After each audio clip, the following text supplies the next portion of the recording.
ஒவ்வொருக்கும் வாழ்க்கை ஒன்று இரண்டு கஷ்டங்கள் வரலாம். ஆனால் இவருக்கு கஷ்டமே வாழ்க்கையாக இருந்திருக்கிறது. 7 வயதில் தந்தையின் மரணம். இசையமைப்பாளராக உருவெடுத்த பிறகு பல தடை. ஒவ்வொரு வாய்ப்பின் போது முட்டுக்கட்டு. ஒருவேளை கஷ்டப்பட்டு ஏதேனும் பாடலுக்கு இசையமைத்தால் இதையெல்லாம் ஒரு பாடலா என்று தொடர்ச்சியாக அவமானம். ஆனால் வாழ்க்கையில் எத்தனை கஷ்டங்கள் அவமானங்கள் வந்தாலும் எல்லாவற்றையும் கடந்து வந்து தமிழ் சினிமாவில் தனக்கென அசைக்க முடியாத ஒரு இடத்தை பிடித்தவர் தான் விஜய் ஆண்டனி.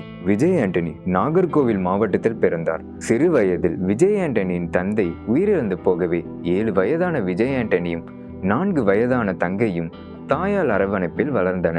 நாகர்கோயிலிருந்து திருநெல்வேலிக்கு இடம்பெயர்ந்த விஜய் ஆண்டனியின் குடும்பம் பின்னர் அங்கிருந்து இவரது கல்லூரி படிப்பிற்காக சென்னை வந்தது. சென்னையில் உள்ள பிரபல லயோலா கல்லூரியில் படிக்கும்போது இசை மீது கொண்ட ஆர்வத்தால் அருகில் உள்ள ஸ்டுடியோவில் ஹெல்ப்பராக வேலைக்கு சேர்ந்தார். அங்கிருந்து சவுண்ட் இன்ஜினியராக வேலை கற்றுக்கொண்ட விஜய் ஆண்டனி நடிகை ராதிகாவின் உதவியால் சின்ன பாப்பா பெரிய பாப்பா என்ற சீரியலுக்கு இசையமைக்கும் வாய்ப்பை பெற்றார். அதன் பின்னால் கனா காணும் காலங்கள் சீரியலுக்கு இசையமைக்கும் வாய்ப்பை விஜய் ஆண்டனிக்கு கிடைத்தது. அதைத் தொடர்ந்து விஜய் ஆண்டனி இசையமைத்த காதலிக்க நேரமில்லை என்ற சீரியலில் இடம்பெற்ற என்னை தேடி காதல் என்ற வார்த்தை அனுப்பு பாடல் திரைப்படத்தை மிஞ்சும் அளவிற்கு வெற்றி பெற்றது.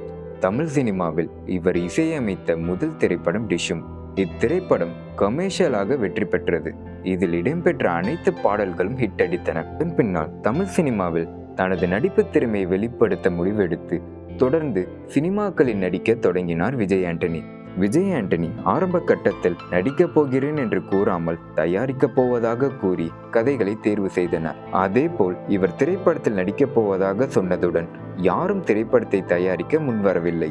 இதனால் படத்தை தானாகவே தயாரிக்க தொடங்கி நான் சலீம், பிச்சைக்காரன் உள்ளிட்ட படங்களை இயக்கி நடித்து அதில் சாதிக்கவும் செய்தார். விஜய் ஆண்டனியின் இசை, நடிப்பு, தயாரிப்பு, பாடல் வரி, பின்னணி குரல் என பல துறைகளில் வெற்றி பெற்று அசத்தியுள்ளார்.